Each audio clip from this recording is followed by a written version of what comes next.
जातो, देव दर्शन घेतो, पण कधी विचार केला का हा अधिकार आपल्याला कसा मिळाला? आज आपण देवासमोर उभे राहतो, डोकं टेकवतो, प्रार्थना करतो, पण एक काळ असा होता जेव्हा काही लोकांना मंदिराच्या दारात उभा राहण्याचा अधिकार नव्हता. देव दर्शन दूरच त्याची सावली अस्पृश्य मानली जात होती. त्या काळामध्ये एक माणूस उभा राहिला, त्याने ठरवलं देवावर कुणाचाही मक्तेदारी नाही.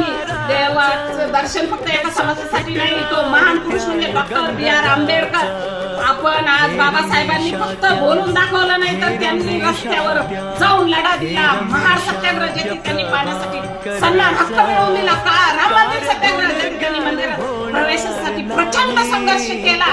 काळा राम मंदिर सत्याग्रह बाबासाहेब हजारो लोकांसोबत मंदिराच्या दारात गेले, पण त्यांना आज जाऊ दिलं नाही.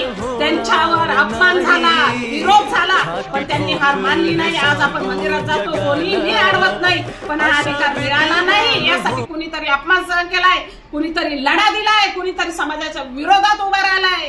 आज जर आपण मंदिरात जात असू तर त्या प्रत्येक पावलामागे बाबासाहेबांचा संघर्ष आहे. पण दुर्दैव असं आहे की आपण देवाला नमस्कार करतो, पण ज्यांनी आपल्याला देव दर्शनाचा अधिकार दिला त्या बाबासाहेबांना विसरतो. हे विसरणं म्हणजे आपल्या इतिहासाला विसरणं आहे, आपल्या सन्मानाला विसरणं आहे आणि आपल्या अधिकारांचा अपमान आहे. तर आपण मग आज ठरवू मंदिरात जाऊ, पण इतिहास लक्षात ठेवू, देवाला नमस्कार करू, पण बाबासाहेबांना कधीच विसरणार नाही आणि समानतेचा संदेश पुढे पुढे नेत राहू. आज आपण देवासमोर उभे आहोत कारण एक माणूस आपल्या अन्यायासमोर उभा राहिला होता.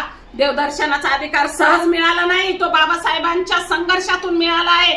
मंदिरात आपण आधी देव जाण्याआधी आपला देव आठवा. आपला देव म्हणजे डॉक्टर B.R. आंबेडकर. जय भीम.